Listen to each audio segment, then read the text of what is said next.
जुधाए पहिला तिमीले हैन को चाहिँ थियो जुधाउने चाहिँ पहिले पहिला तिमी त हो नि ए भनेपछि उहाँले नै हो पहिले चाहिँ मैले गरे पर्पस पनि मैले नै गरे क्या भागम पनि तिमीले त भने नि मलाई दर्शकबिन नमस्कार राष्ट्रिय टेलिभिजनमा तपाईलाई हार्दिक स्वागत छ म भुवन थापा यति बेला म चाहिँ यो घोराईदेखि प्युठानको यात्रामा छु र यो यात्रामा रहिरहँदा घोराईभन्दा केही मिटर माथि उक्लिसके पछाडि एउटा बडडाँडा आउँछ र बडडाँडा भन्दा पनि 1 किलोमिटर अगाडि आइसके पछाडि यो ठाउँ आउँछ जहाँनिर सिन देखाइदिनु होला यो चाहिँ प्युठान जाने बाटो हो यो चाहिँ भिङ्ग्री चकचके हुँदै यहाँबाट बागदुला पनि जान सकिन्छ यो बाटोबाट र जुन बाटोबाट आउँदै गर्दाखेरि यहाँनिर तपाईँले देख्न सक्नुहुन्छ बर र पिपल ठुलो बर भनौँ अथवा पिपल सानो सानो ठिक्क परेको बर पिपल जुन बर पिपलको मुनिबाट चाहिँ एउटा व्यवसाय गरेर जीविका चलाइरहनु भएको एउटा सेवा सुविधा दिने सवालमा यहाँका यात्रुहरूलाई चाहिँ सेवा सुविधा दिने सवालमा अवश्य पनि एउटा व्यापार सुरु गर्नुभएको यहाँ उतापट्टि सर हुनुहुन्छ उतापट्टि म्याम हुनुहुन्छ पहिला मेरो बुढोले लेबर काम पनि गर्नुभयो अब दिनमा 500-600 दिन्थे त्यसैमा गुजारा हुन्थ्यो हामी खुसीसँग रहेका थियौँ आफूसँग जति छ नि त्यसैमा रमाउने त्योभन्दा ठुलो आश पनि नराख्नु त्योभन्दा ठुलो भाग पनि नखोज्नु दुईजनाले यो कति राम्रो व्यापार गर्नुभएको रहेछ सँगसँगै यो किन हामीले देखाउँदैछौँ भने मान्छेले भनिन्छ नि यो कर्म जहाँ पनि गर्न सकिन्छ यहाँनिर घरै बनाउनुपर्छ ठुलै भवनै बनाएर चाहिँ व्यापार गर्नुपर्छ भन्ने होइन यो शीतल शीतल हावा खाँदै व्यापार गर्न सकिन्छ सेवा दिन सकिन्छ र त्यो सेवा दिए बापत थोरै थोरै भए पनि लाभ लिन सकिन्छ काम कर्म कहिले पनि सानो हुँदैन ठुलो सानो हुँदैन सिर्फ हामीले गर्ने मन हुनुपर्छ एउटा सन्देश उहाँहरूबाट हामी पाउँछौँ विशेष गरी हामी उहाँहरूसँग कुराकानी गर्नेछौँ मलाई लाग्छ मेरो नाङ्गा आँखाले हेर्दै गर्दा यहाँ चाउचाउहरू छन् बिस्कुटहरू चिजबालहरू बच्चा बच्चीहरूले खाने त्यस सँगसँगै यात्रुहरूलाई चाहिँ गाडीमा चढ्दाखेरि कहिलेकाहीँ रिङ्गाटा लाग्छ त्यो एउटा त्यो परिप्रेक्ष्यमा नुनिलोहरू पिरोहरू खानलाई हैन यहाँ चाहिँ फ्रुटीहरू राख्नु भएको छ रेडबुलहरू राख्नु भएको छ सर म्याडम दुवैजनालाई चाहिँ स्वागत छ मैले अगाडि पनि नाम सोधिसकेको छु फेरि पनि सोधेँ त मैले ल है हजुरको चाहिँ मेरो लक्ष्मी गाहा मगर लक्ष्मी गाहा मगर अनि सरको के भन्नुभएको थियो भुवन गाहा मगर होइन त मेरो नाम भुवन गाहा मगर भनेपछि त तपाईँ र मेरो नाम त मिलेछ मिजु मिजु परेछ कि क्या है अनि जस्तो नि यहाँ बुढाबुढी अनि यो बर पिपल मुनि बसेर चाहिँ व्यवसाय गर्दै हुनुहुँदो रहेछ यहाँनिर अगाडि हामी देखेरै कुराकानी गर्दैछौँ कहिलेदेखि सुरु गर्नुभएको यो 2.5-3 महिना भयो होला ए 2.5-3 महिना भयो 2.5-3 महिनादेखि चाहिँ सुरु गर्नुभएको भन्नाले हामी चैततिरबाट बिचबाट गरेर अनि दुईजना मिलेर ड्याकको पसलहरू गरिरहनु भएको छ बुढाबुढी हजुर झगडा पर्दैन यहाँ बेच्दाखेरि पर्दैन रमाइलो हुन्छ होइन रमाइलो हुन्छ मान्छेहरू आउँछन् अनेक किसिमका मान्छेहरू आउँछन् रमाइलो लाग्छ रमाइलो लाग्छ हजुर कहाँका मान्छेहरू चाहिँ प्रायः यहाँनिर बिसिएर यात्रुहरू बसेर चाहिँ नास्ताहरू गर्नुहुन्छ धेरै जसो त इन्डियन हुन्छन् अनि नेपालीहरू पनि हुन्छन् धेरै टाढाबाट आउँछन् कोही काठमाडौँबाट पनि आउँछ पोखराबाट आउँछ धेरै काकरभित्ताबाट आउँछ जताततैबाट आउँछ नयाँ नयाँ मान्छेहरूसँग भेट हुने भयो होइन भनेपछि नि यो चाहिँ पहिले पनि यो व्यवसाय चाहिँ अन्त पनि गर्नु भएको छ यस पसलहरू छ पहिला पर बडरामा थियो अनि त्यहाँ छोडेर यतातिर यो के चाहिँ फरक पाउनुहुन्छ जस्तो रुखको मुनि बसेर आनन्द अगाडि हामी आउँदा हजुर त सुत्नै भएको थियो यहाँनिर होइन शीतल ताप्दै मजाले सुतिरहनु भएको थियो जस्तो कि पसलहरूमा गर्नु र यहाँ गर्नु यो खुल्ला यो बर पिपलको मुनि बसेर गर्नु चाहिँ कतिको फरक के आनन्द छ धेरै फरक छ वहाँनिर अब मान्छेहरू होइन धेरै कराउने गर्ने गर्थे तर यहाँ एकान्त ठाउँ छ होइन रमाइलो पनि लाग्ने अनेक किसिमका मान्छेहरू देख्न पाइने न कसैको रिस न कसैको आनन्द एक्लै सुत्दा पनि आनन्द मिल्ने बर पिपलको सारीमा सुत्दाखेरि पनि आनन्द छ हजुर भनेपछि म्याडम सुत्दा चाहिँ सरले हेर्ने हो कोर्देला भन्ने गाह्रो छ है दुवैजना चाहिँ शीतल तापेर भुसुकी ननिदाउनु होला होइन पहिले चाहिँ के गर्नुभयो हजुरले जस्तो कि बाहिर जानुभयो म पहिला त म कता पहिला म तपाईँको अब हुन्छ नि इन्डियन लाउरेमा क्या तपाईँको म त्यसमा धेरै प्रयास गरेँ अब आसामसम्म पनि पुग्यो शिलङ त्यसपछि गोरखपुर लखनऊ पनि पुग्यो पछि भइएन नभएपछि अब उमेर पनि सिद्धियो फेरि तपाईँको फेरि नेपालमा आएर फेरि असममा पनि गएँ तिम्रो चाहिँ प्लस 2 क्लियर हो लालमटी पढेको अनि असैमा गएपछि पछि अब नाम निस्केन अनि त्यसपछि फेरि इन्डिया गएँ हिमाचल गइयो त्यहाँ पनि अब लेबर काम गरियो फेरि त्यहाँबाट फेरि तपाईँको मद्रास पनि गइयो त्यहाँ पनि लेबरै गरियो त्यसपछि अनि यहीँ आएर व्यवसाय सानो भए पनि गरौँ भन्ने लागिरहेछ अनि नि त्यति बेला एउटा सपना रहेछ क्या तपाईँको लाहुरे बन्ने छोरो त्यति ठुलो सङ्कल्प लिएर यात्रामा चाहिँ दौडिराखेको मान्छे जब बिचमा अवरोधहरू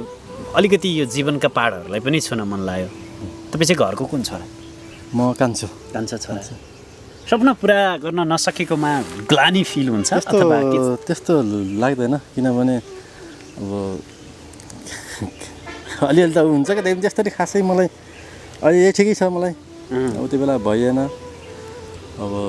भएको भए चाहिँ राम्रो हुन्थ्यो नभए पनि ठिकै छ भन्ने ठिकै छ अहिले पनि त्यति बेला म्याडमसँग भेट भइसकेको थियो थिएन मेरो हाम्रो त धेरै भएन हाम्रो त लगभग कति वर्ष 3 वर्ष त्यो 3 वर्ष जति भयो 3-4 वर्ष भयो कति इमान्दार के हजुरहरूको अनुहार हेर्दा पनि साँच्चीकै इमान्दार फेस सायद दर्शकहरूले पनि त्यो कुराहरू मनन गरिरहनु भएको छ होला अनि नि म्याम जस्तो सरले चाहिँ त्यो इच्छाहरू पुरा गर्ने एउटा लाहुरे बन्ने राष्ट्र सेवक बन्ने एउटा लक्ष्य लिनुभएको रहेछ पुरा भएन त्योमा चाहिँ हजुरलाई केही भन्न मन छ अलिअलि छैन मलाई म यसैमा खुसी छु मलाई धेरै ऊ पनि चाहिएर मेरो ठुलो माग पनि हुँदैन कतिले भन्छ धेरै पढेको छ विदेश पठायो यान्तेन हाम्रो गुजारा यसैमा भइरहेछ भनेपछि किन विदेश पठाउनु किन धेरै पैसा चाहियो आफ्नै नेपालमा दुःख गर्नु आफै घर परिवारसँग सुखी बस्न पाइएको छ भनेपछि किन विदेश जानु त्यही नै हो मेरो त भनाइ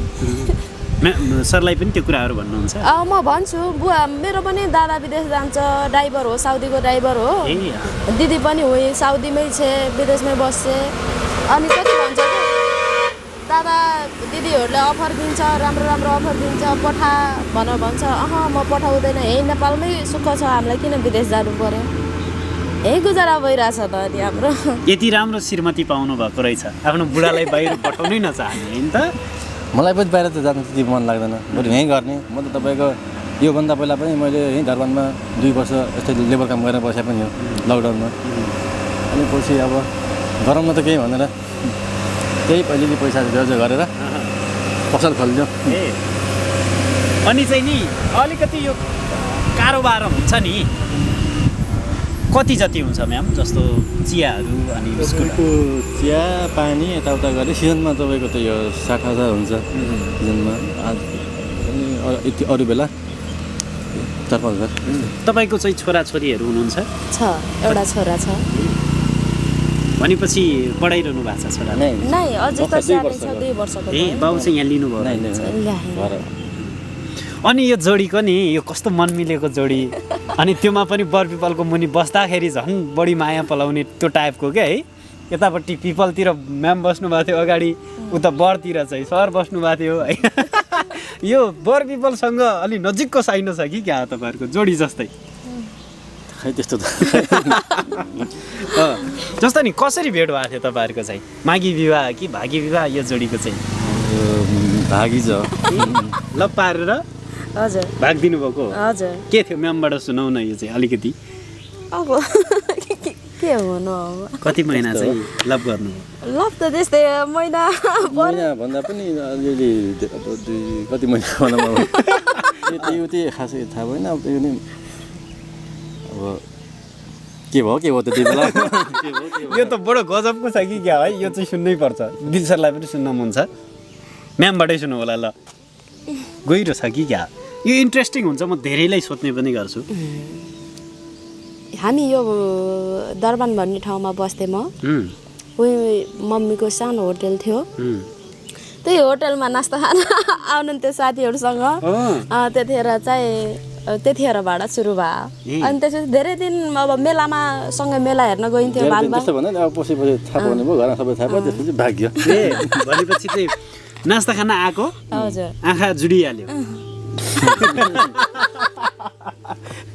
त्यही त भनौँ जुदाए पहिला तिमीले हैन को चाहिँ थियो जुदाउने चाहिँ पहिला तिमी त हो ए भनेपछि उहाँले नै हो पहिले चाहिँ मैले गरे पर्पस पनि मैले नै अरे क्या भागमन पनि त बनायो नि मलाई कहानी चाहिँ यो बिजोड छ है घर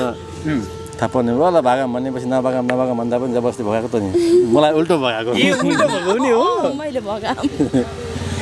ठग्दै हुनुहुन्छ कि क्या म्याम होइन त्यतिकै उ गर्नुभयो होइन त्यस्तो गयो भागेर अब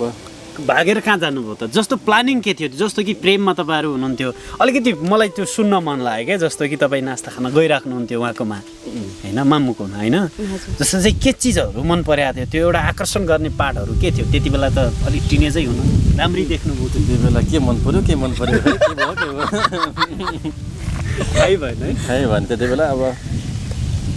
के भयो भन कति वर्ष हुनुहुन्थ्यो तपाईँ लगभग म त्यही त योभन्दा 3-4 वर्ष अगाडि त हो नि 3-4 वर्ष अगाडि अब कति थियो 27 28 छैन 26 27 ए बिहे त भर्खरै गर्नुभएको रहेछ है ए अनि त्यसपछि पर्पोज चाहिँ कसले गरे पर्पोज भन्ने कि पर्पोज केही भएन त्यस्तो त्यत्तिकै अब देखादेखि भयो अनि मन पर्यो त्यस्तै त हो नि त्यसपछि घरमा नि अब बुवा मम्मीले तिम्रो बुवा मम्मीले थापिसक्नु भएको छ कराउनु थियो त्यसपछि त्यही त हो नि आँखा जुधेरै बिहा भएछ कि क्या त्यसो भए त पर्पोज त्यस्तो हाम्रो लभ स्टोरी बताउनलाई त्यति ठुलो लभ स्टोरी नै छैन 1 महिना पनि लभ नपरेको लभ स्टोरी कसरी बताउँछ होइन धेरै दिन त्यस्तो धेरै भनेको त्यस्तो फोनमा झुन्निने उ गर्ने भनेको त्यही 10-15 दिन जति भएको थियो होला त्योभन्दा पनि भयो भनेपछि अरू कुराहरू म्यासेजमा हुन्थ्यो फोनहरूमा हजुर अनि त्यसपछि यो भाग्ने भने चाहिँ कसले भने नि मैले भने पहिला सुरु ए भागौँ भनिदिएको हजुर म त मान्दैन भनेको ए ल के थियो यो चाहिँ भन्नु त अब मैले भने नभागम भन्छु उनले भने भागम त्यसपछि के भन्छ नि तिमी अब जेन्ट्सहरूलाई भन्दा बढी त लेडिजहरूलाई नि गाह्रो हुन्छ नि त यो कुरामा घरमा अब टर्चर गरिसकेपछि थाहा भइसकेपछि सबैलाई थाहा भइसकेपछि अलिकति गाह्रै हुन्छ नि त अनि त्यही भएर मैले नै आफै भागम भन्नु भागेर कहाँ जानुभयो त रातारात भाग्यो अब कता गयो पोखरातिर एकदम चिनेको दाइ हुनुहुन्थ्यो त्यो पोखरा लिएर गएँ उहाँले बसालिदिनु भयो 10-15 दिन त्यसपछि अब त्यही त फेरि आइयो घरतिर फर्केर ए यसरी चाहिँ तपाईँहरू एक हुनुभयो है अनि हजुर चाहिँ घरको कुन छोरी कान्छी छोरी कान्छाले उडाइदिनु भयो कान्छीलाई होइन यता पनि कान्छी बुहारी हुन आउनुभयो जस्तो नि जिन्दगीमा मेहनत भन्ने तपाईँहरू गरिरहनु भएको छ सायद यो बारेमा म अलिकति प्रश्न पनि गरिदिनुपर्छ के रहेछ मेहनत गरेर मान्छे सानो हुन्छ र हुँदैन के लाग्छ हजुरहरूलाई चाहिँ मलाई चाहिँ अब के भनौँ अब मेहनत गर्नुपर्छ राम्रो फल पाइन्छ अहिले हामी वहाँ हुने बेलामासम्म पहिला मेरो बुढोले लेबर काम पनि गर्नुभयो अब दिनमा 500-600 दिन्थे त्यसैमा गुजारा हुन्थ्यो हामी खुसीसँग रहेका थियौँ आफूसँग जति छ नि त्यसैमा रमाउने त्योभन्दा ठुलो आश पनि नराख्नु त्योभन्दा ठुलो भाग पनि नखोज्नु त्यही नै हो मैले भन्नु अब तिज आउँदैछ नि तिज आयो भनेर धेरै महिलाहरू टिकटकमा नाचिरहेको देखिन्छ तर तपाईँहरू आफ्नै व्यवसायमा मलाई त्यस्तो यो टिकटक बनाउने यिनीमा मलाई यो तिज आयो होइन साथीहरूसँग रमाउन जाने यिनीमा मलाई खासै इन्ट्रेस्ट लाग्दैन राम्रो पनि लाग्दैन मलाई अब मेला हुन्छ रमाइलो गर्छन् होइन कोही साथीहरूले जाम भन्यो भने नजिकै मेला हेर्न गइन्छ नाइ पनि त्यस्तो छैन अनि चाहिँ सरसँग घुम्न जानु भएको छैन अब गइन्छ कहिले काहीँ दुईजनामा चाहिँ फटाक छ ल भन्नु त कस्तो लाग्छ तपाईँलाई दुवैजनामा म त ऊ देख्छु के कुरामा जस्तै अलिकति अलि रिसा अलिक छिटो रिसा भने तरङ्गै आफ्नो जित गर्ने मलाई त्यो खासै गर्न मन लाग्दैन फेरि